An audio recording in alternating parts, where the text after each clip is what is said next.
Molt bé, bona nit, benvinguts. Benvinguts a tots els que estan aquí presents a la sala per aquesta sessió extraordinària de recepció dels acadèmics doctor Ferran Guedea i doctor Mariano Mozó. També benvinguts als acadèmics numeraris i públic en general que ens està escoltant en aquests moments a través de la transmissió que estem fent per YouTube. És una sessió especial perquè és la primera de les sessions científiques habituals. Hem fet una sessió online, que va ser les necrològiques, fa poques setmanes, i avui diguem-ne que comencem les activitats normals de la Real Acadèmia de Medicina de Catalunya una altra vegada. Per tant, és una data quasi bé inaugural. No és la data inaugural, perquè la inauguració la fem al gener sempre, per tradició, però sí que és la data inaugural del retorn de les activitats científiques després d'aquesta terrible pandèmia que estem passant. Per tant, una altra vegada, torno a dir benvinguts a tots vostès. Espero que ens escoltin bé des de casa seva i també espero que estiguin bé de salut. Dono en primer lloc la paraula al secretari que resumeixi l'acte del ple extraordinari en el que van ser escollits el doctor Ferran Guedea i Edo i el doctor Mariano Mozó i Planella com a membres corresponents de la secció primera que correspon a Ciències Bàsiques, Diagnòstiques i Terapèutiques. Sisplau, doctor Palés. Resum de l'acte del ple extraordinari d'aquesta Real Acadèmia celebrat el dia 4 de febrer de 2020. Consta com a punt de l'ordre del dia l'elecció d'acadèmics corresponents. Van obtenir el nombre suficient de vots per ocupar unes vacants de la secció primera el doctor Ferran Guedea i Edo i el doctor Mariano Mozó i Planella, els quals foren proclamats acadèmics electes. Moltíssimes gràcies, doctor Palés. Prego ara a l'acadèmic doctor Albert Viete i Solà que presenti el doctor Ferran Guedea i Edo. Sisplau, doctor Viete.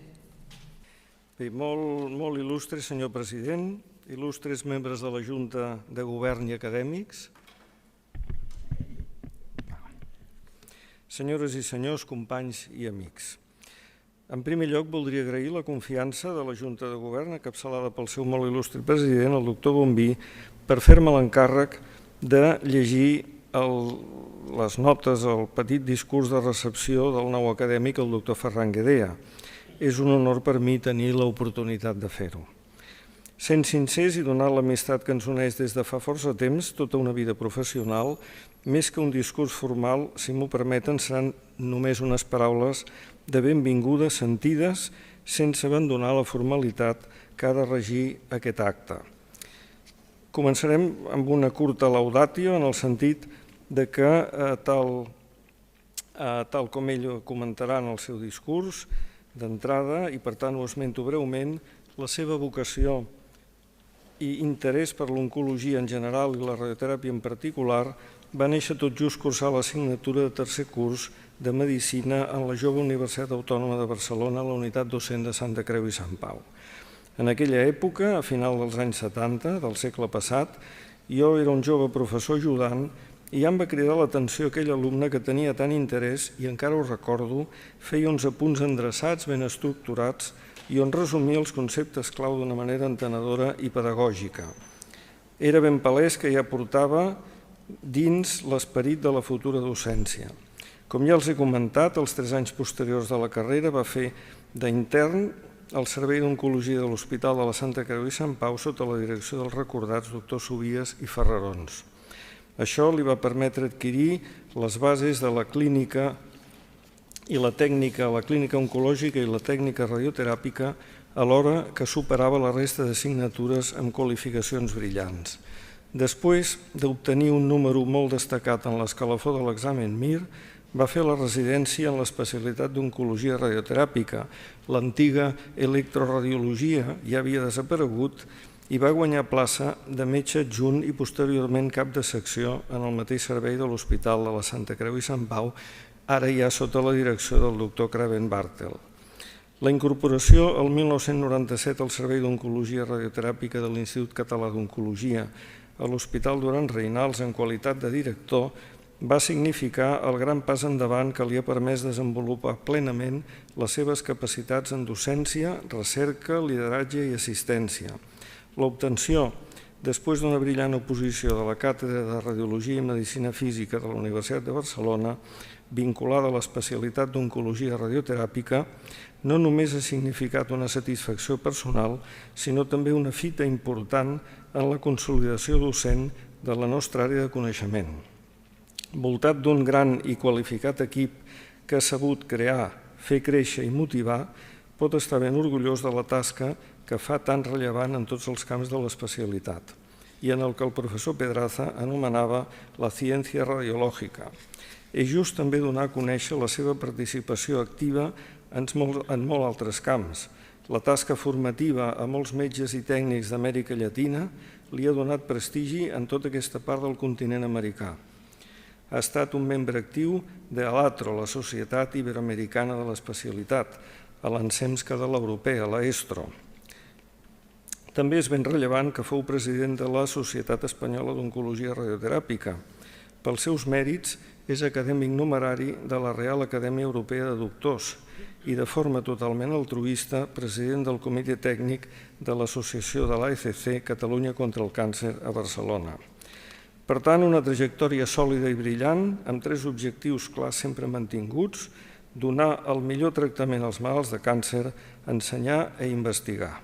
I tot sempre, i això també és un gran mèrit, en un entorn amigable i positiu. Com ja deia Confuci en la llunyania del temps, en el llenguatge la claretat ho és tot, i claretat, simplicitat i exactitud són les característiques que ornen un contingut sòlid i ben estructurat, com podran sentir. I no menystinguem la paraula simplicitat, perquè ja com assenyalava Wordsworth, en totes les coses la suprema excel·lència és la simplicitat. Millor, per tant, seguir una mica més a Azorín que a Góngora en l'ús del llenguatge científic. I si el marc és encertat, la pintura és excel·lent. L'especialitat mèdica d'oncologia radioteràpica, denominació que no sé si els agradaria massa als acadèmics de la llengua, és hereva i derivada de l'antiga electroradiologia i és complexa. No és com la majoria territorial, és alhora nosològica i tecnològica i, per tant, conjuga el coneixement de l'oncologia i la radiologia, tot centrat no exclusivament sinó majoritàriament en el tractament del càncer. I això és perquè si no coneixem bé la radiologia, més concretament l'anatomia radiològica i la topografia tumoral, ens serà molt difícil tenir encert en la definició dels volums a tractar i a protegir. Els programes de planificació en fusió de les imatges de TAC, ressonància i PET han sigut un pas decisiu.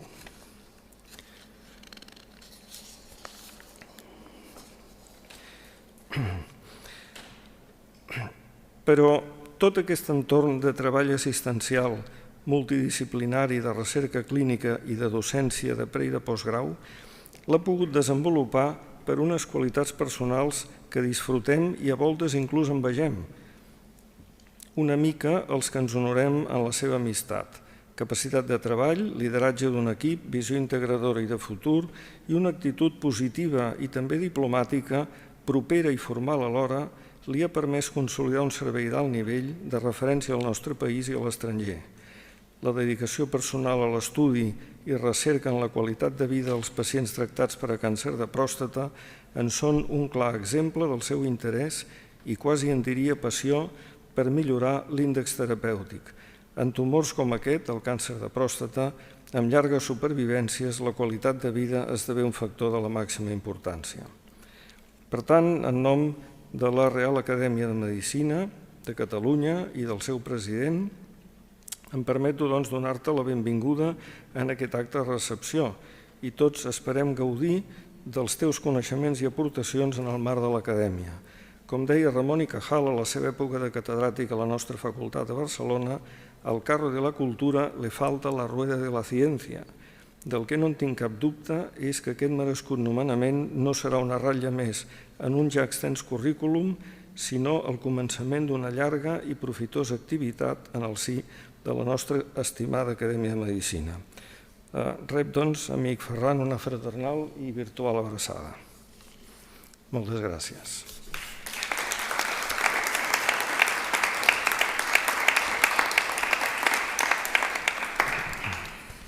Moltes gràcies, doctor Albert Viete. I ara prego a l'acadèmic corresponent, doctor Ferran Guedea i Edu, que llegeixi el seu treball, la integració dels avenços terapèutics i la investigació a l'oncologia radioteràpica. Sisplau. Bona nit, bon vesprada a tothom. Fora de lo previst, abans de tot per mi ha estat un plaer, professor Viete, la seva introducció.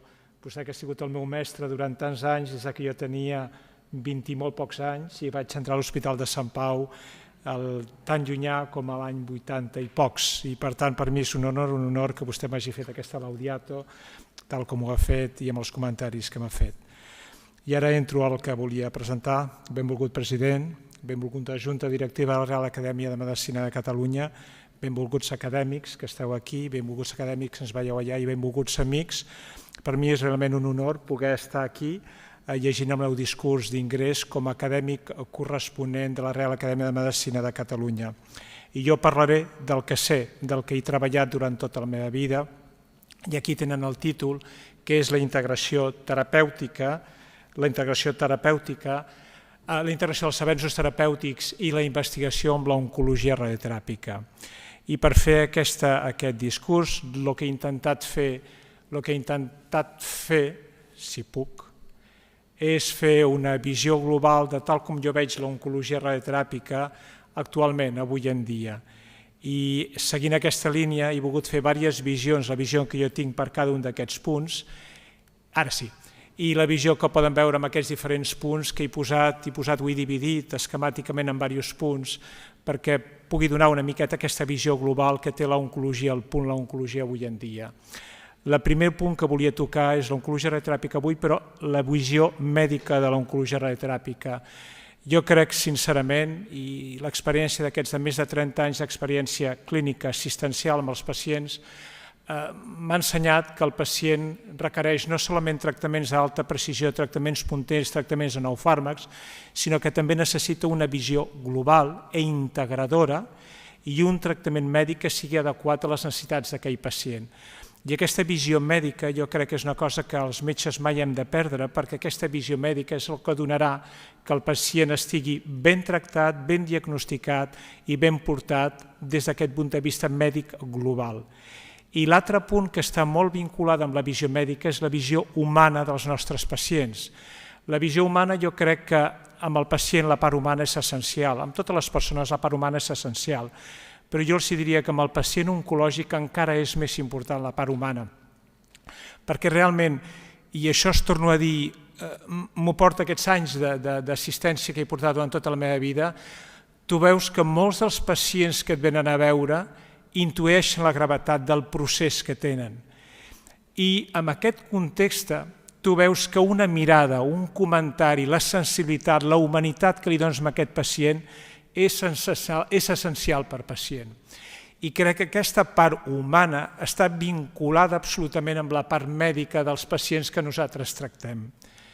I després d'aquesta introducció mèdica humana passo a la part més pròpia de la meva especialitat, que és la visió tecnològica. Què és la radioteràpia? La radioteràpia és el tractament en general de tumors malignes, però també poden ser benignes, amb radiacions ionitzants. I nosaltres amb radioteràpia la podem utilitzar sola o associada a la cirurgia. Si la cirurgia s'avança seria preoperatòria, com en cas del càncer de recte, que primer es fa una radioteràpia més una quimioteràpia i després s'opera. Si la radioteràpia és amb el mateix acte quirúrgic, ho diem intraoperatòria, en càncer de mama, en càncer cerebral, etc. I si la radioteràpia és posterior a la cirurgia, diríem que és una radioteràpia postoperatòria. I així mateix la radioteràpia també la podríem classificar si es combina o no amb tractament sistèmic, amb tractament amb fàrmacs, i diríem que hi ha tractaments de radioteràpia que són neoadjuvants perquè reben fàrmacs prèviament, concomitants si la radioteràpia és concomitant als fàrmacs, o adjuvants si els fàrmacs venen després de la radioteràpia. I finalment l'altra divisió clàssica que tots diem i que és el pa de cada dia amb la nostra feina diària i assistencial és la radioteràpia amb dos tipus de radioteràpia dividida en radioteràpia externa, que utilitzem una font radioactiva a distància del pacient o un emissor de radiacions a distància del pacient, l'exemple típic és l'excel lineal d'electrons, i finalment la braquiteràpia, que és col·locar el material radioactiu normalment temporalment a prop del pacient, a prop del tumor que té el pacient a nivell ginecològic, a nivell de pròstata, a nivell de mama, etc. I en aquest context els diria que amb aquesta visió tecnològica el que puc dir, el que els podem dir, és que hem arribat a una extrema sofisticació dels tractaments oncològics amb radioteràpia i que en aquests moments teníem precisions submilimètriques amb els tractaments de radioteràpia. I tot això ho ha portat, com poden veure aquí, jo he posat 5 punts. Un és la radioteràpia guiada per la imatge, i aquí tenen una imatge molt maca, molt clàssica però molt maca, amb el qual l'oncòleg ha dissenyat el volumen que vol tractar, que veuen aquí que és la pròstata, i això és un TAC que es fa abans de cada tractament i s'agafa una imatge. I com poden veure, cada dia la posició de la pròstata és diferent depenent de la quantitat d'orina que hi ha a la bufeta urinària o de quantitat de la femta que hi ha a nivell del recte. I com poden veure, cada dia s'ha de fer un TAC per realment centrar exactament la zona que volem tractar. Això és una aportació essencial, la radioteràpia guiada per la imatge. Un altre és el mateix, però amb la braquiteràpia. Ens guiem per les imatges d'ecografia, de ressonància magnètica, de TAC, etc., per fer aquests tractaments d'alta precisió de braquiteràpia. Softwares molt sofisticats que ens permeten calcular exactament com posicionem, com posem la dosis a nivell de la zona que nosaltres volem tractar i que això s'ho fem amb els nostres companys, els físics mèdics, i que s'anomenen intensitat modulada de radioteràpia o intensitat modulada i volumètrica de radioteràpia. Tractaments amb radiocirurgia intracraneal amb tumors petits que tenim a nivell de cervell benignes o malignes i que tractem amb una irradiació amb una precisió realment milimètrica. I finalment, de les moltes que podria dir, el mateix que la radiocirurgia intracraneal, la radiocirurgia extracraneal amb lesions petites que tenim a nivell de tot el cos i que tractem d'una manera realment molt precisa. I en aquest context jo els haig de dir que jo en aquests últims 24 anys de la meva vida he tractat en un centre, l'Institut Català d'Oncologia, i venia d'un altre centre que jo estimava moltíssim i que estimo moltíssim, que és l'Hospital de la Santa Creu i Sant Pau, però en aquests moments l'Institut Català d'Oncologia jo he tingut la realització de tots els meus somnis assistencials i després veuran alguna altra cosa que els hi comentaré. I, per exemple, a l'ICO som 3 centres, a Hospitalet, la Casa Mare, Girona i Badalona, també n'hi ha a Tarragona, encara que a Tarragona no hi ha oncologia radioteràpica, i fixin-se que l'any 2019 vam tractar amb els 3 ICOs, vam tractar més de 6.000 malalts, 3.000 a Hospitalet, 1.400 a l'ICO Girona i 1.600 a l'ICO Badalona. Vam fer 1.100 procediments de braquiteràpia centrats essencialment a l'ICO Hospitalet, 170 pacients de radiocirurgia amb una unitat especial que la Conselleria va comprar per tindre realment una unitat de màxima precisió en tractaments cerebrals i de radioteràpia intraoperatòria que en aquests moments s'estem fent a mama i a cervell, però que en breu començarem sota forma d'assajos clínics amb pròstata, amb cap i coll i també ho farem amb ginecologia. I fixin-se que això ho hem fet amb 12 acceleradors més els 4 que tenim d'intraoperatòria, vol dir 16 acceleradors. Sense ganes de dir res, però vull dir que al sud d'Europa no hi ha cap centre que tingui 16 unitats de tractament als ICOs per fer tractaments de radioteràpia amb braquiteràpia o amb radioteràpia externa com tenim en aquests moments a la nostra institució. Per tant, a la nostra institució hi ha hagut una claríssima aposta per tot el que és els tractaments i la precisió de la radioteràpia.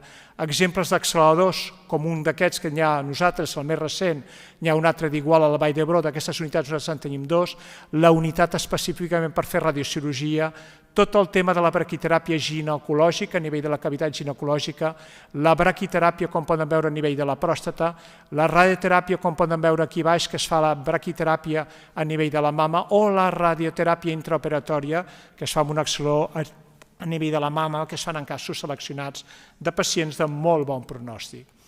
I després d'aquesta visió ràpidament tecnològica, després de la part mèdica humana, la tecnologia, pensem en la visió que els voldria oferir, que és la visió conceptual de totes les coses, unes poques coses que conceptualment s'estan introduint i s'han introduït amb l'oncologia radioteràpica i amb l'oncologia en general. El primer punt, que és el que veuen aquí, a l'adaptar els tractaments a el que diríem una desescalada del tractament versus una escalada del tractament. M'agrada molt la terminologia anglesa, com està definida aquí, com m'ho veuen aquí, però que resumidament vol dir de desescalada és si tu a un pacient li pots oferir un tractament més centrat en la zona del tractament sense irradiar més zones, que fas una desescalada, seria un tractament que ofereix iguals possibilitats de curació però amb menys irradiació amb global d'aquest pacient.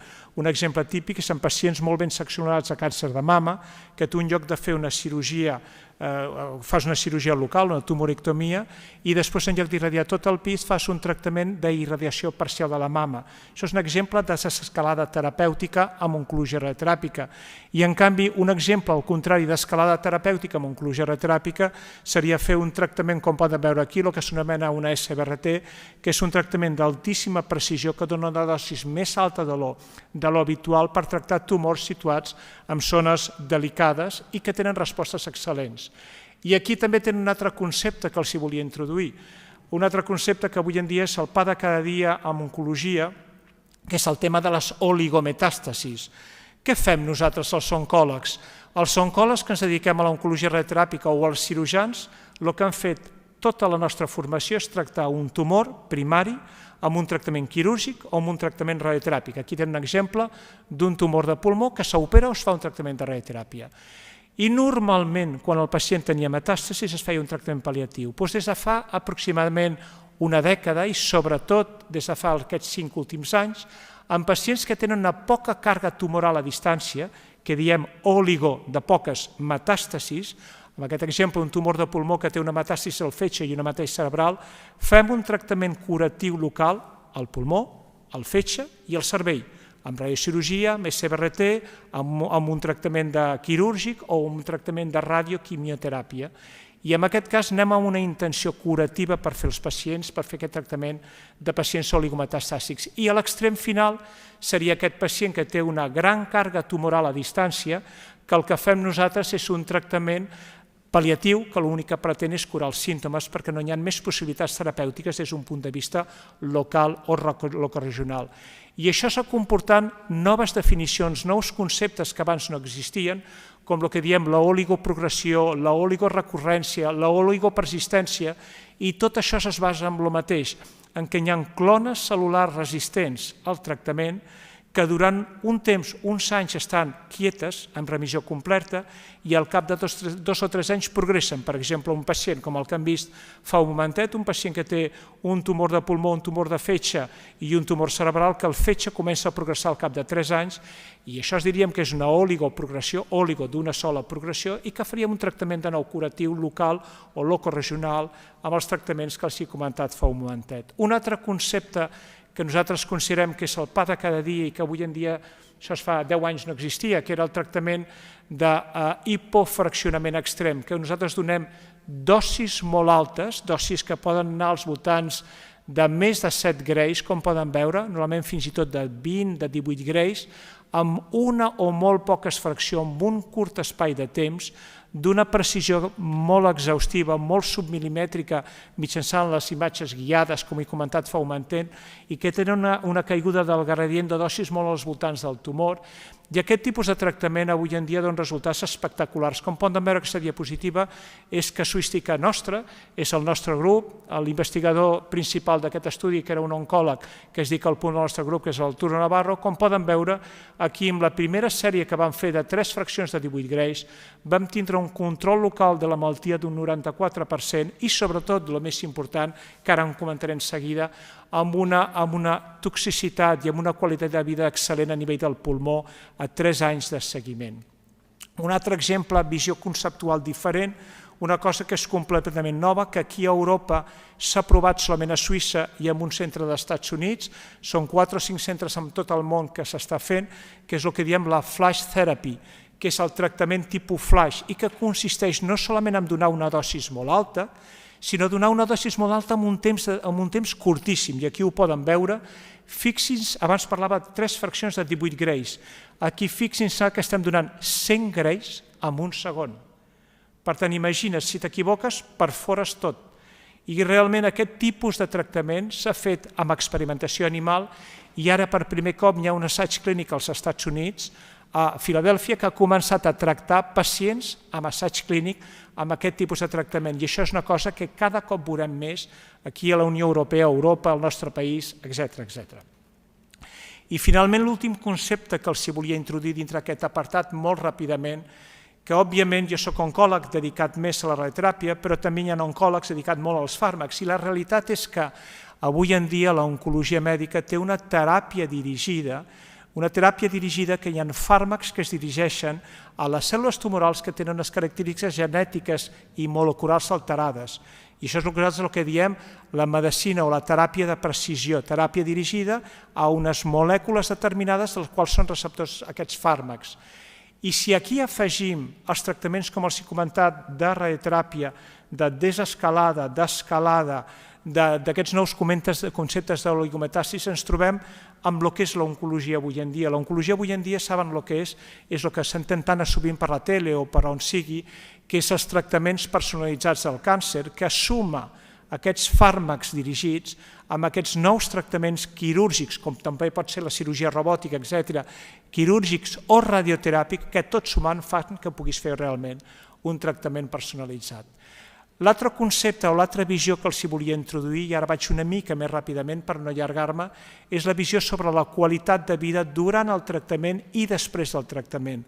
I la pregunta és aquesta diapositiva m'agrada molt, perquè si nosaltres tenim un grup de pacients, tots amb el mateix diagnòstic, i a tots basats en aquesta personalització que podem fer-ho, si fem un tractament semblant, per què alguns pacients es curen sense efectes secundaris?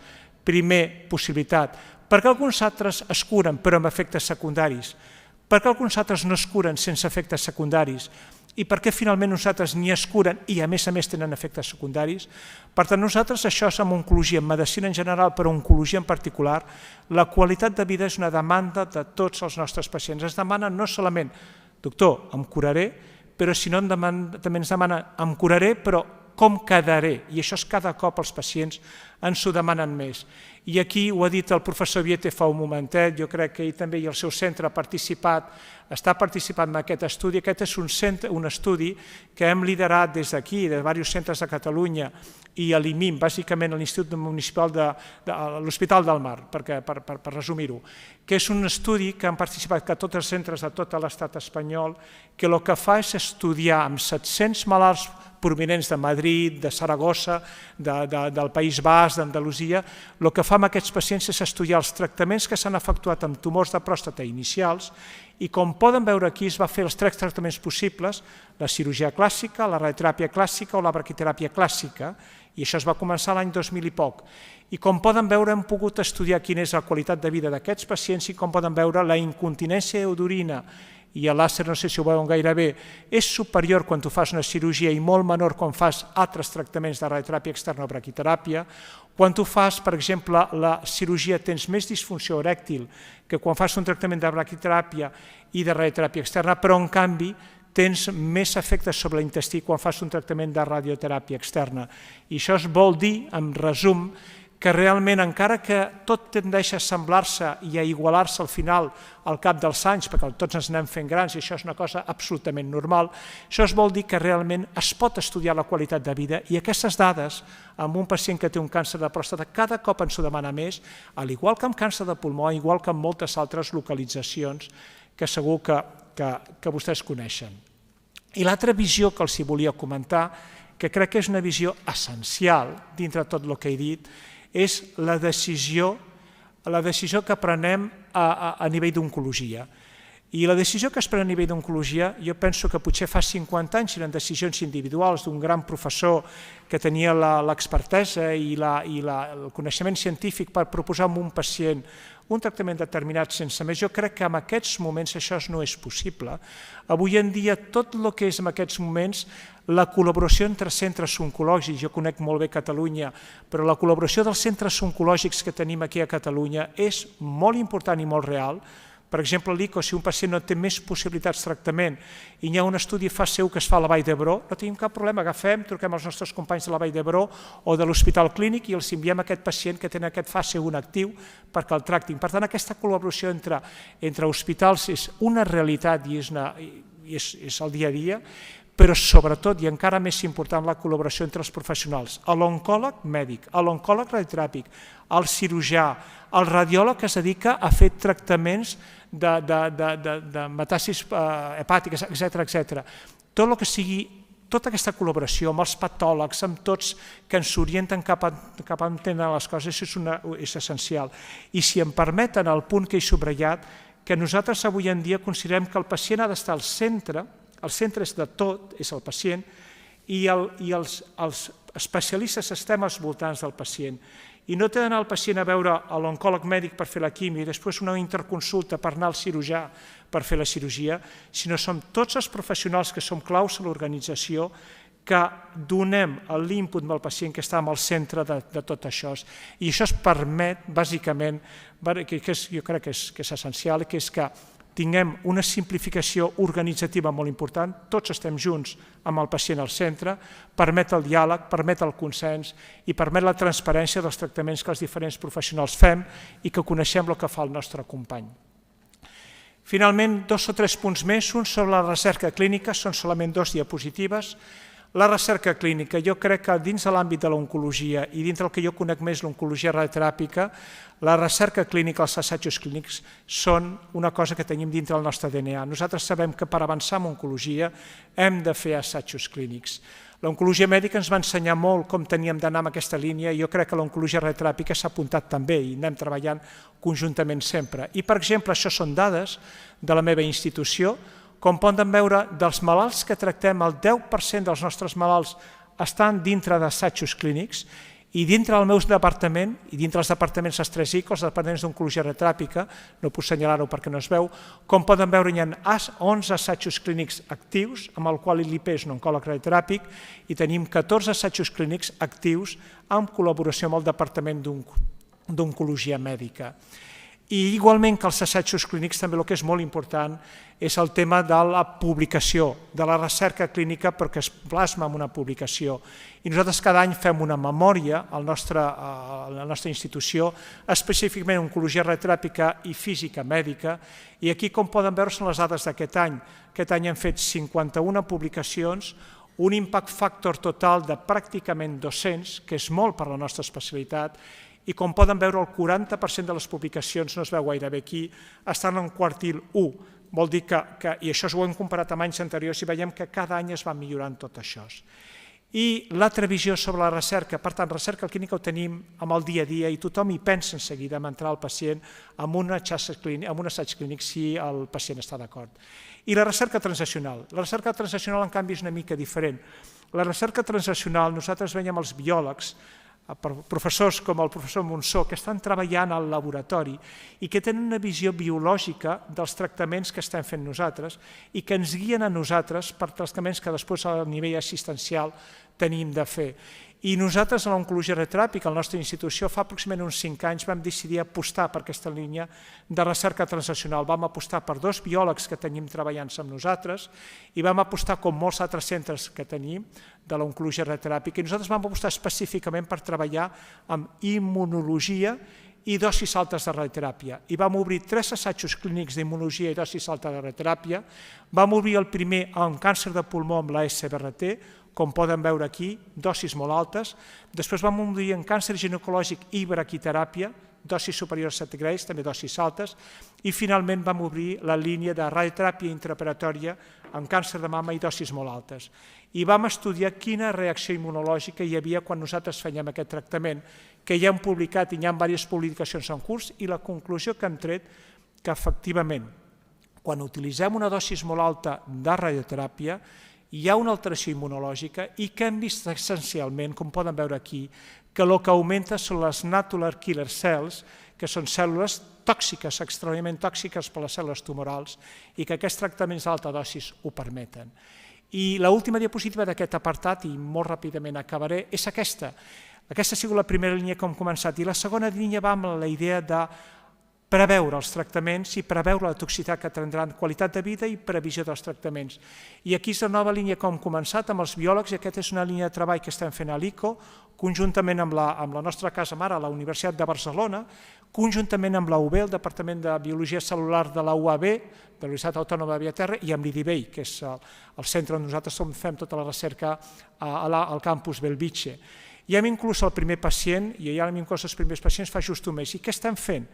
Nosaltres traiem sang de les pacients que han tingut toxicitat amb càncer de mama i analitzem, mitjançant diferents tests, les característiques de radiosensibilitat que tenen aquelles cèl·lules del pacient. I intentem preveure si aquell pacient, abans de fer un tractament de radioteràpia, tindrà o no tindrà toxicitat. I això és una idea, jo diria, important, perquè això se'ns podria permetre dintre d'un temps, com hi ha alguns estudis que ens indiquen així, que tu abans de fer un tractament de radioteràpia miraries quina és la toxicitat potencial que té aquell pacient, i si la toxicitat potencial és alta, potser tindries de canviar el tractament o fer una desescalada de la dosis com al principi indicat.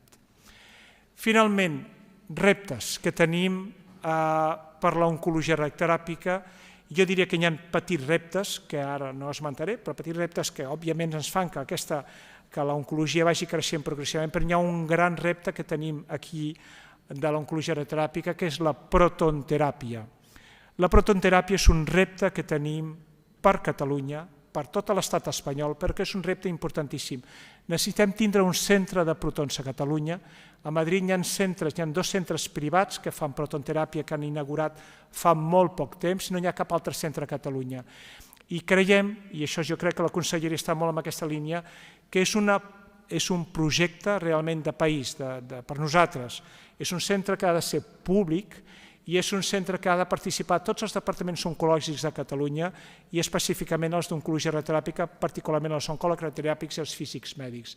I, òbviament, no demano diners a la Real Acadèmia de Medicina de Catalunya, òbviament, perquè són inversions que fa 10 anys eren de 150 milions d'euros i ara són inversions que són als voltants d'entre 30 i 40 milions d'euros, que realment jo crec que això està bastant encaminat, però sí que el recolzament científic i el recolzament com a institució científica de referència com és la Real Acadèmia de Medicina de Catalunya serà important. I finalment, les conclusions. 4 diapositives les conclusions. La primera, que amb la tecnologia, la primera part que he dit, amb la tecnologia avui en dia, amb l'oncologia radioteràpica, hem aconseguit una precisió milimètrica amb els nostres tractaments i això s'ha decrementat, ha disminuït molt clarament la morbilitat i la toxicitat que teniu, primera conclusió. La segona, nous conceptes, noves tecnologies i nova biologia. El que he dit amb les noves tecnologies quirúrgiques o radioteràpiques al tractament local, el que he dit el tractament curatiu en pacients amb poca càrrega tumoral amb oligometàstasis i finalment el que he dit amb el tractament pal·liatiu en pacients que tenen alta càrrega tumoral. Però deixi'm comentar que del que se'n parlarà molt en aquests propers anys, crec jo, és que amb aquells pacients que ja no tenen més possibilitats terapèutiques, que ja han utilitzat tots els tractaments locals o locoregionals amb una alta càrrega tumoral disseminada i que ja no hi ha més fàrmacs que resposta, estic convençut que la radioteràpia, i a l'ICO tenim un assaig d'aquestes característiques, que fent una irradiació en una zona del tumor, amb una dosis molt alta, buscarem el que hem dit abans, una resposta immunològica global que faci que això s'actuï amb els altres centres com si fos una vacuna. Vull que està tan de moda parlar de les vacunes i que fes que després aquestes cèl·lules a altres zones poguessin reestimular-se per fer tractaments dirigits o locoregionals, com els he comentat. I finalment, la penúltima diapositiva és aquesta, que és el següent, que realment amb oncologia radioteràpica, amb oncologia en general, però amb oncologia radioteràpica, la recerca clínica i la recerca translacional són essencials perquè puguem fer cada cop més un tractament personalitzat pels nostres pacients. I l'última diapo, que és la diapositiva en un lloc emblemàtic. Nosaltres cada any, a finals d'any, aquest any ho hem tingut de fer telemàticament, com avui, ho hem tingut de fer tots amb l'ordinador davant, sempre ens reunim tot l'equip i fem una reunió per valorar el que s'ha fet durant l'any i el que voldríem fer de cara a l'any vinent. i en canvi l'any 2019 cada any busquem un lloc maco, i l'any 2019 vam fer-ho a la Universitat de Barcelona, amb aquesta meravellosa ala magna que tots coneixen de la Universitat de Barcelona, que és una cosa meravellosa, i vam fer la reunió amb la sala del rector. Aquí veu una foto del rector al mig, el rector que era fins ara, que ara ja no ho serà a partir d'ara, i de l'altre cantó tenen al mig també la fotografia de la directora general de l'ICO, que és la doctora Calle. Per tant, nosaltres pensem, i això és l'últim missatge que volia comentar, que l'oncologia geriatràpica hi ha una visió essencialment d'equip assistencial, hi ha una visió d'un equip de recerca implicat amb la recerca, hi ha una visió d'equip de recerca transaccional que no té tanta implicació però cada cop han estat tenint més, i finalment, que no ho he dit al final, hi ha una visió d'equip cada cop més docent, perquè nosaltres hem de pensar que la docència que farem revertirà en aquelles persones que es posaran al nostre lloc, i aquestes persones són les que faran l'atenció mèdica, l'atenció humana, l'atenció tecnològica de tots nosaltres. Aquest és el nostre model, el model de l'ICO, el model de tots els centres d'oncologia geriatràpica, i ja sense allargar-me més, moltes gràcies per la vostra atenció.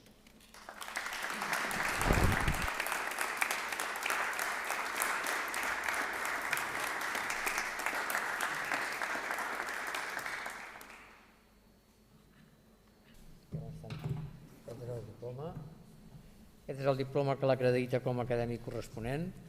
La nostra cordial felicitació, i també rebi aquí un pin del segell de la Real Acadèmia. I després aquests dos llibres, que és la història gràfica de la sanitat catalana, que hi ha un resum de la història gràfica de la nostra institució, i també aquesta última revista que està calenta perquè acaba de sortir d'impremta avui, que ja veurà que hi ha diferents articles, hi ha un article també actualitzat del que és la història d'aquesta Real Acadèmia. Enhorabona, felicitats.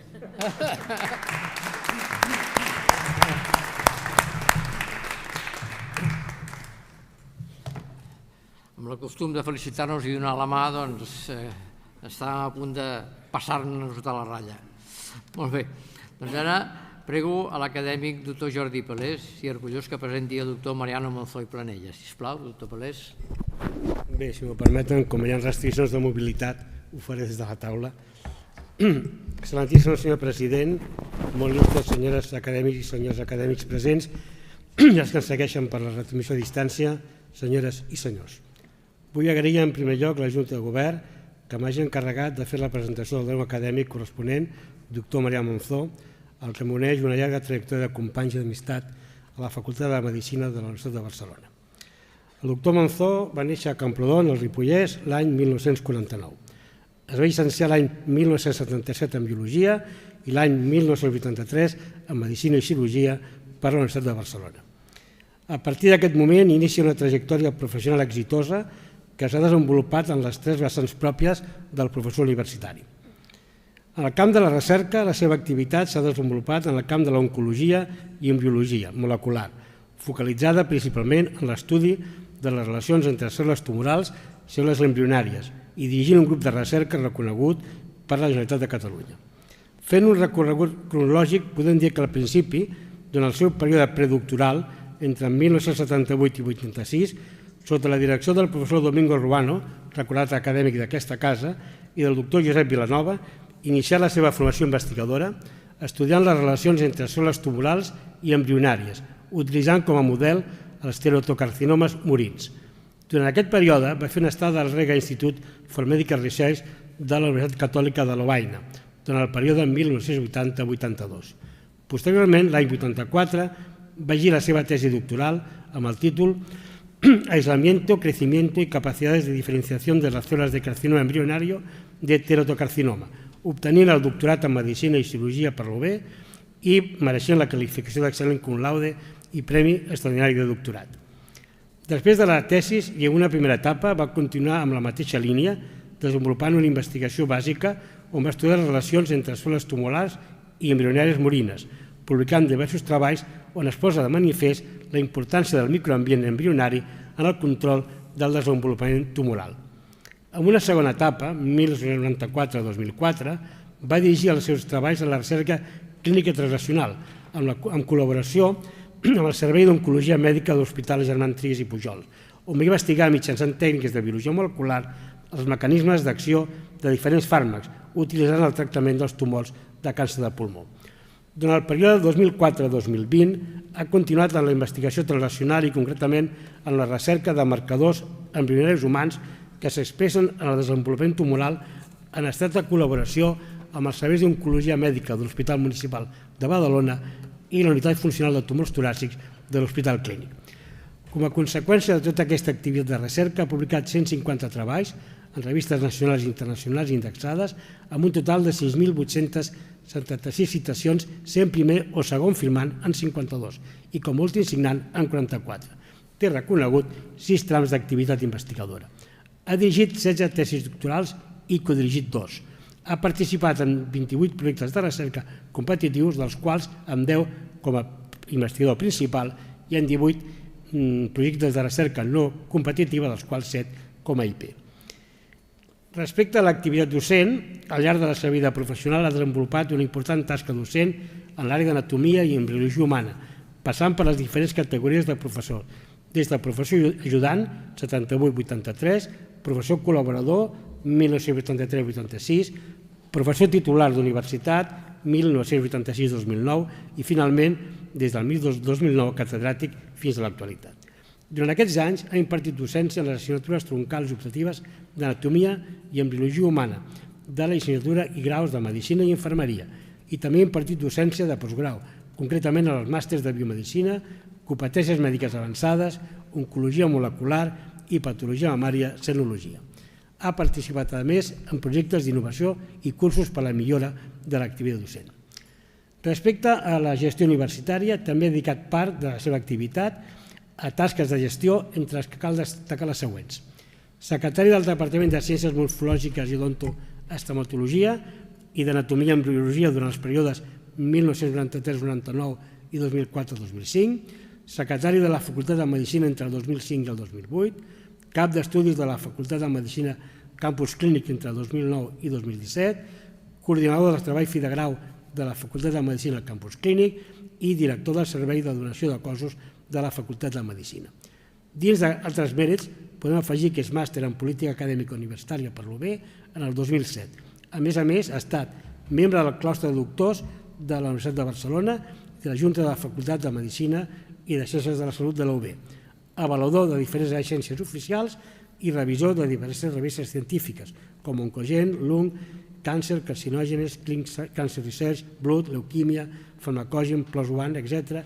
És membre de diferents societats i membre numerari de la Reial Acadèmia Europea de Doctors. Per tot l'exposat, podem concloure que el doctor Marià Monzó ha desenvolupat amb èxit i qualitat les 3 funcions pròpies del professor universitari: docència, recerca i gestió, i que la seva qualitat professional queda avalada per les dades que he descrit. Aquestes dades permeten deduir que la seva incorporació com a acadèmic corresponent a la RAM ha de suposar un benefici per a la nostra institució.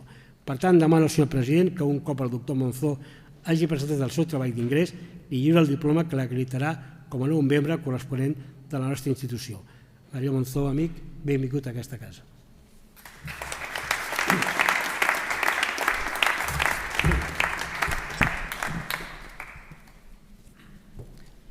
Molt bé, gràcies, doctor Palés.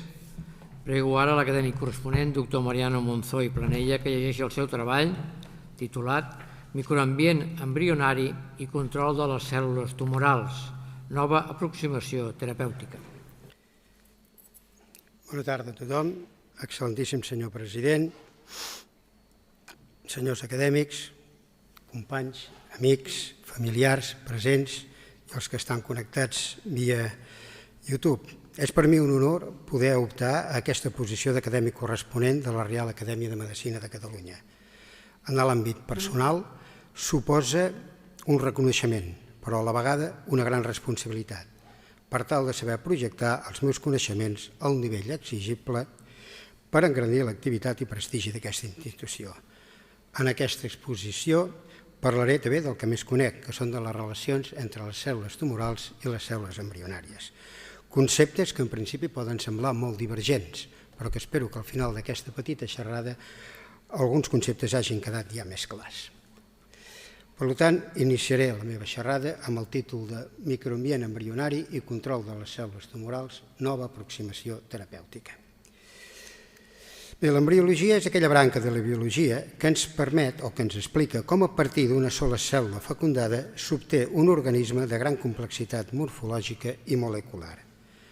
Durant el procés de l'embriogènesis es guanya en complexitat morfològica i es perden capacitats de totipotència i de diferenciació. Fins fa pocs anys es pensava que aquest camí era unidireccional.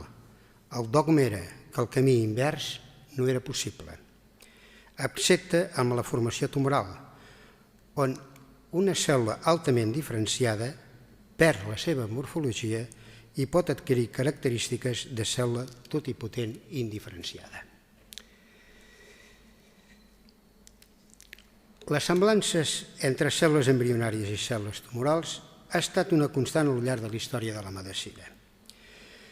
Les primeres propostes es fonamenten en observacions morfològiques que donen lloc a diverses hipòtesis i teories. Müller, a l'inici del segle XIX, proposa la hipòtesi del blastema, suggerint que en el parènquima tissular hi ha una capa de cèl·lules germinals que anomena càncer blastema, que seria la responsable de les formacions dels tumors. Va ser l'anatomista Karl Bruch que amb estudis microscòpics estableix semblances morfològiques entre les cèl·lules del blastema cancerós i les cèl·lules embrionàries. Més tard, el patòleg Virchow descriu els teratocarcinomes, que són tumors que es caracteritzen perquè coexisteixen cèl·lules altament indiferenciades de carcinoma embrionari amb cèl·lules molt ben diferenciades. Un alumne de Virchow va ser Cohnheim. Cohnheim estableix la teoria de les restes embrionaris. Cohnheim suposava que els tumors naixien de restos de cèl·lules embrionàries que havien quedat seqüestrades en els nostres teixits adults i que, quan aquestes es despertaven, s'activaven, es trobaven en una zona d'espai, temps i lloc que no li corresponien i iniciaven una formació tumoral. A casa nostra destaca Salvador Badia, que va treballar amb Hahnemann a Alemanya i que es va impregnar de la medicina homeopàtica de l'època.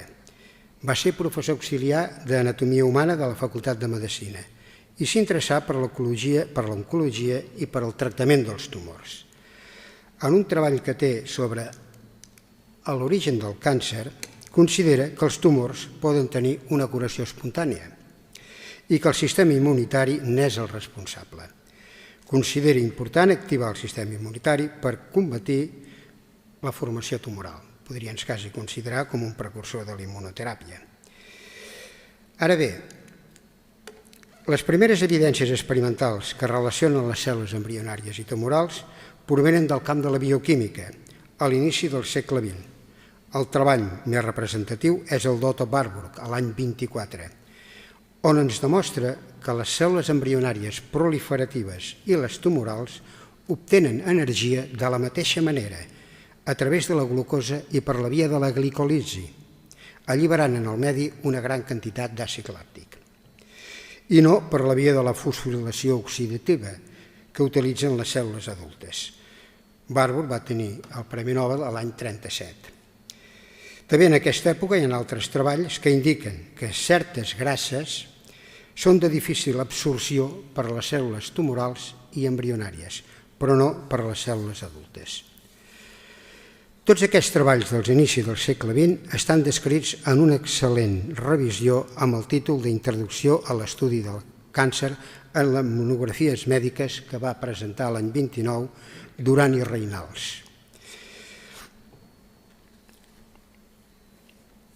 on explica les darreres investigacions que relacionen les cèl·lules embrionàries i les tumorals. A part de la revisió, Duran i Reynals indica per primera vegada que el lactat que alliberen les cèl·lules canceroses podrien ser un factor de mal pronòstic en els pacients oncològics, cosa que avui dia ningú discuteix. Duran i Reynals es va interessar molt per les relacions entre les cèl·lules embrionàries i les tumorals, on va publicar treballs de gran interès. Un dels més significatius és el que va realitzar l'any 1943 juntament amb Milford. Demostraven que la injecció del virus de sarcoma de Rous en el pollet d'embrió no es desenvolupaven tumors. Al contrari, succedia si injectaven en animals adults. Es demostrava per primera vegada que un tumor injectat en un medi embrionari és controlat. El que no estava demostrat era el contrari. Si un embrió en una zona ectòpica podria desenvolupar un tumor. Aquesta qüestió va quedar resolta en els treballs de Beatrice Mintz i Carl Ilmancy el 1975, on una gàstrula de ratolí procedent d'un creuament de ratolins de pell negra s'injectaven a la càpsula renal d'un ratolí de pell blanca. El resultat era la formació d'un teratocarcinoma. Aquest teratocarcinoma convenientment triturat es passava a la cavitat abdominal d'uns ratolins receptors que desenvolupaven una citi i en aquesta citi es podia localitzar, es podien observar unes estructures que per la seva morfologia molt semblant a l'embriogènesi, a les primeres fases de l'embriogènesi se'ls anomenà cossos embrioides, com poden veure en aquesta imatge. A baix seria els embrions, 4 blastomes, mòrula i un blastocista. A la part de dalt, les cèl·lules canceroses. Veiem una gran semblança entre un blastocista i aquesta cèl·lula de tipus cancerós. Aquests mateixos investigadors, Mintz i Ilmancy, al igual que varen fer durant i reinals en les aus, van demostrar que en els mamífers les cèl·lules tumorals també eren controlades per al medi embrionari, però amb una particularitat molt sorprenent. Si injectaven en l'interior de la cavitat del blastocista cèl·lules tumorals, aquestes perdien les seves característiques de malignitat i formaven part dels teixits normals del ratolí. És a dir, el que varen fer va ser agafar cèl·lules de carcinoma embrionari, les varen disgregar, les varen col·locar a l'interior d'un blastocista i aquest blastocista el varen implantar amb una matriu d'una mare adoptiva, una foster mother, convenientment preparada, i varen néixer els ratolins on es podia demostrar la participació de les cèl·lules tumorals. Cal indicar que aquests ratolins no desenvolupaven tumors.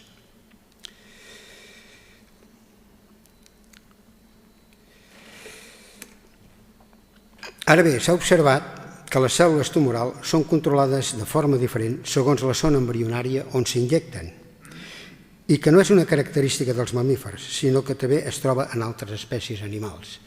Quan s'injecten, per exemple, cèl·lules de carcinoma embrionari amb una matriu gestant, aquestes queden controlades i formen part de les membranes extraembrionàries. En canvi, si la matriu no està gestant, desenvolupen tumors de gran tamany. Quan s'injecten cèl·lules de melanoma humà maligne en el que és en el pol apical de la blàstula, del peix cebre, s'obtenen formacions cefàliques anormals. I si el que es fa és injectar-les en la zona del tub neural, aquestes cèl·lules inicien un procés de diferenciació cap a la via neural. Tots aquests resultats suggereixen que el nostre material genètic comparteix una gran plasticitat cel·lular, ja que respon de forma diferent segons les senyals que li arriben.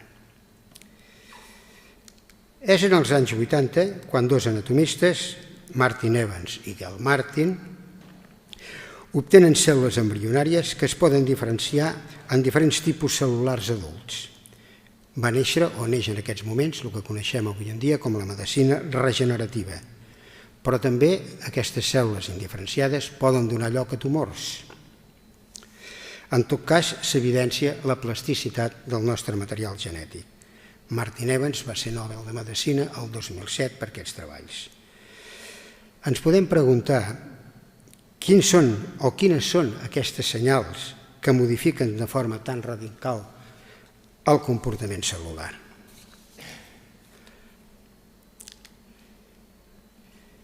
En els inicis del segle XXI es donen dos avenços que són fonamentals en el camp de l'embriologia molecular.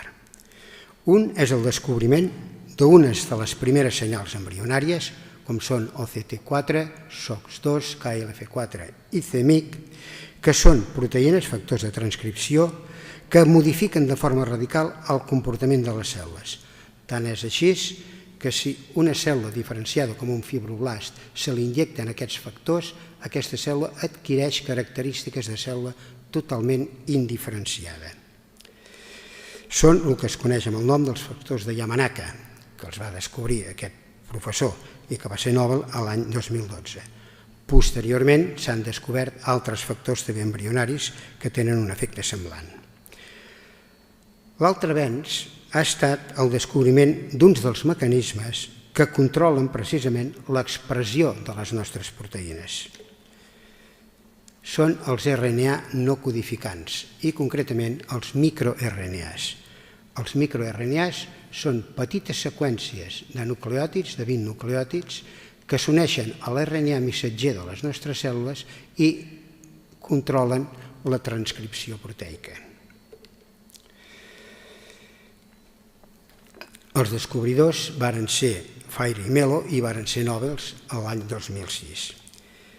Són nombrosos els treballs que s'han publicat sobre els RNAs no codificants i el control proteic en les cèl·lules sanes i tumorals, però són menys els treballs que estudien si els RNAs no codificants que actuen durant el desenvolupament embrionari humà són també els mateixos que actuen durant la formació i desenvolupament tumoral i la seva possible aplicació en la pràctica clínica. En aquest sentit, permetin que els presenti alguns dels resultats del nostre grup de recerca on analitzem l'expressió de microRNAs embrionaris relacionats amb el desenvolupament embrionari del còlon i del pulmó i la seva importància en la formació d'aquests tumors. En el cas del còlon, en primer lloc vam analitzar quin perfil de microRNAs s'expressaven durant el desenvolupament embrionari del còlon humà i els varen comparar amb els que s'expressaven en tumors de pacients quirúrgics de càncer de còlon. L'estudi amb embrions ens mostra que mentre avança la morfologia del tub digestiu es van silenciant alguns microRNAs. En aquest cas aquí teníem l'evolució morfològica de la setmana 7 a la setmana 12. Veiem que a la setmana 7 al tub digestiu encara no hi ha llum intestinal i aquesta ja apareix a la setmana 12. I els microRNAs també van variant. El color verd indica poca expressió, el color vermell indica gran expressió. Veiem que a la setmana 7 hi ha microRNAs poc expressats i molts que estan expressats. En canvi, a la setmana 12 se n'han silenciat ja uns quants i alguns altres es continuen igual. Quan es comparen els microRNAs embrionaris amb els teixits tumorals dels pacients de càncer de pulmó, s'observa que hi ha un perfil de microRNAs embrionaris que s'associa als pacients de càncer de pulmó amb estadiu 2 de la malaltia. En aquest cas, com podem veure aquí, hi ha un perfil de microRNAs que s'associava precisament amb pacients amb estadiu 2. L'anàlisi estadístic ens va demostrar que hi ha un grup de microRNAs, que és el clúster 1792, el grup 1792, que té una gran incidència en el desenvolupament del càncer de pulmó i és un factor de mal pronòstic, ja que controla l'expressió d'una proteïna clau del cicle cel·lular com és E2F1, que actua com a agent supressor tumoral. En aquest cas vèiem que aquests microRNAs, quan el microRNA estava molt alt, la proteïna estava molt baixa, i al revés, quan el microRNA està molt baix, la proteïna està molt alta. També vam observar que aquests microRNAs s'expressaven en la base de les criptes del còlon, que és on es localitzen precisament les cèl·lules STEM, i també es localitzaven, evidentment, en el teixit tumoral.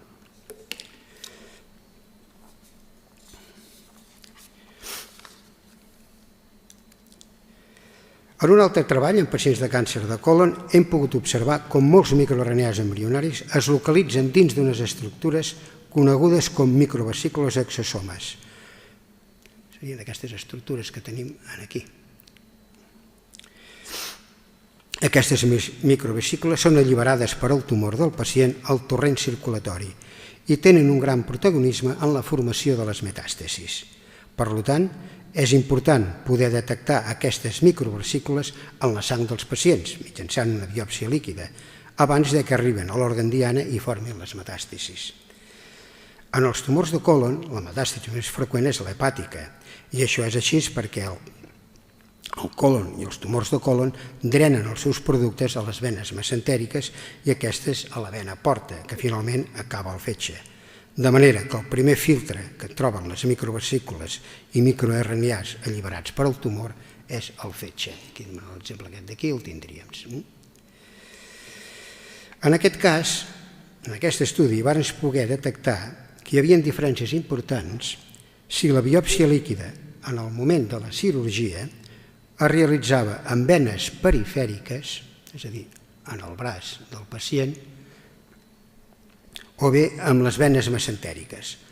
Els resultats ens indiquen que els microRNAs obtinguts de les venes mesentèriques es relacionen amb la possibilitat i la probabilitat de recaiguda i de metàstasis, en definitiva, d'un mal pronòstic.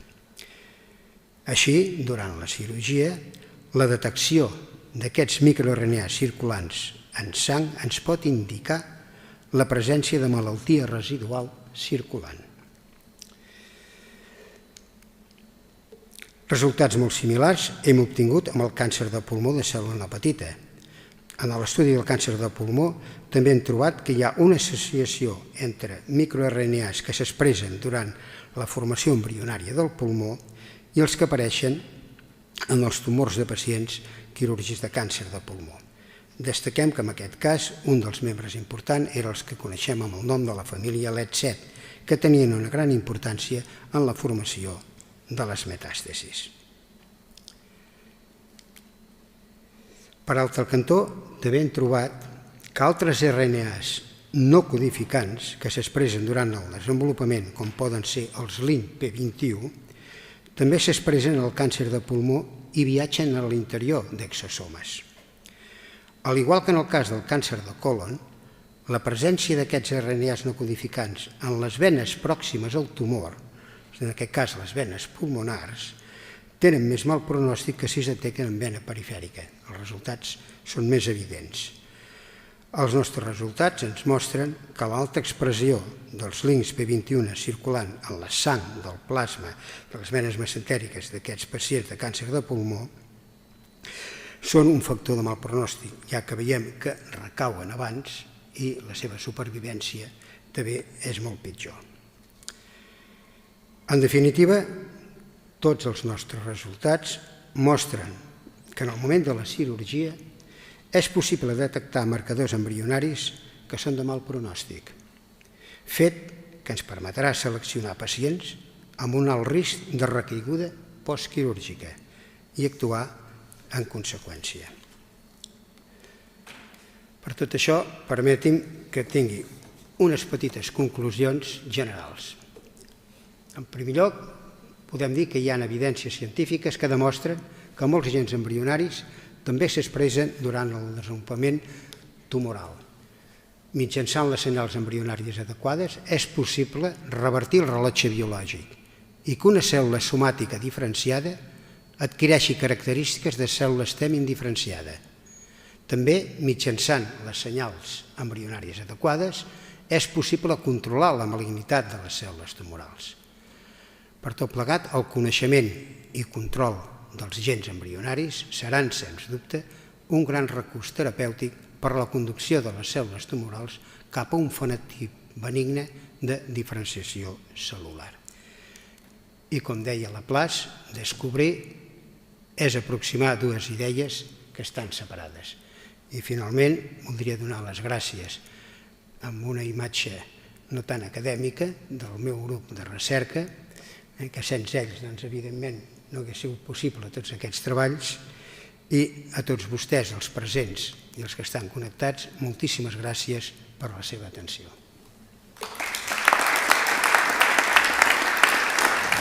Sisplau. Mariano. Primer signi aquí. Sí. I aquí, cuidado sobre el penjat això. El diploma. I els dos llibres també, de la història gràfica i també un resum de la història. Enhorabona i felicitats.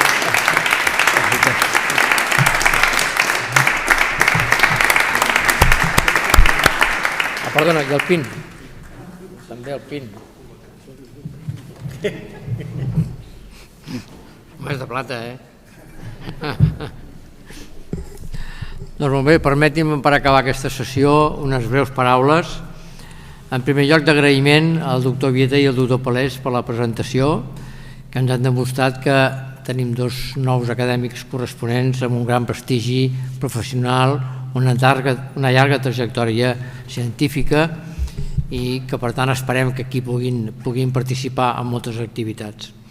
Normalment, amb els actes com aquests, quan entraven nous acadèmics, sempre els recordàvem que ens agradaria que ens continuessin venint a visitar. Això ara és difícil perquè amb la pandèmia, doncs, òbviament, el que els hem de dir moltes vegades és que, sisplau, no vinguin, perquè tenim un màxim de 30 persones, 30 i escaig, que són les que tenim avui, perquè ens sembla que és el màxim de quantitat possible segons les mesures sanitàries que hem de conservar. Per tant, no cal que vinguin, però sí que participin. Per exemple, entre d'altres coses, aquest proper any, com tots els anys, cada secció fan activitats i aleshores sí que mirarem si poden participar en les activitats científiques que fa cada una de les seccions, com seria la primera o la que sigui. Per tant, de totes maneres, benvinguts, per nosaltres és un plaer que estiguin aquí. Voldria felicitar-los especialment també les famílies, els que estan presents aquí, els que estan a casa seva, també estaran més calents perquè aquí fa una mica de fred, per tant, també felicitats a tots. I hem sentit dos discursos, jo diria quasi bé oposats. Hem anat des de la petita part de la cèl·lula que ens ha explicat el doctor Monzó amb una aplicació pràctica de futur, i això és l'important, i després a la gran tecnologia que ens ha explicat el doctor Guedea, però amb una visió aproximada al pacient, com a centre del que ha de ser la medicina, que és la medicina d'avui en dia que intentem fer. Per tant, dos extrems per això molt ben explicats. Penso que s'ha vist molt bé la pràctica docent de tots dos, la capacitat docent que tenen tots dos, i estic ben segur que pel públic assistent han entès les dues visions, la tecnològica de gran nivell i la científica de petit nivell, amb una translació ben pràctica i ben útil. Ojalà aconsegueixi el doctor Guedea la protonteràpia aquesta, que seria, penso, pel país seria molt important.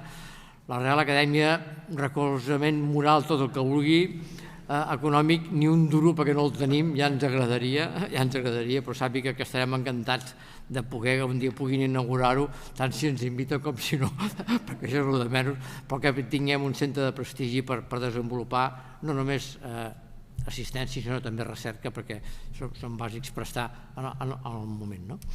I només unes poques paraules, finalment, sí, per desitjar-los a tots vostès, presents i no presents, unes bones festes de Nadal, segures, amb mascareta, excepte a l'època de menjar, perquè si no és molt incòmode, però amb mascareta, amb mans sobretot, amb poques persones, amb pocs assistents, i aviam si aquest any que ve, 2021, doncs podem recuperar una mica de tot el que hem perdut.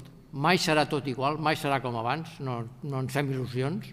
La normalitat que estàvem acostumats a això ha desaparegut i a partir d'aquí hem de prendre les lliçons corresponents. Haurem de canviar. Jo estic ben convençut que tothom hem après una cosa, tothom, la societat sobretot, tothom ha après a rentar-se les mans, i això és una cosa bàsica que ja deien fa molts anys, per tant, però jo ho hem après i la gent és ben conscient d'això d'aquí. Per tant, aviam si cap a finals del 2021 podem entrar en una certa normalitat, que puguem, com a mínim, si no abraçar-nos, saludar-nos més emfàticament, veure'ns més sovint, de tant en tant prendre alguna copa de cava tranquil·lament, sense la mascareta i amb més. Per tant, moltíssima sort per aquest any que ve i gaudeixin d'aquestes festes de Nadal i d'aquest començament d'any. Moltes gràcies. S'aixeca la sessió.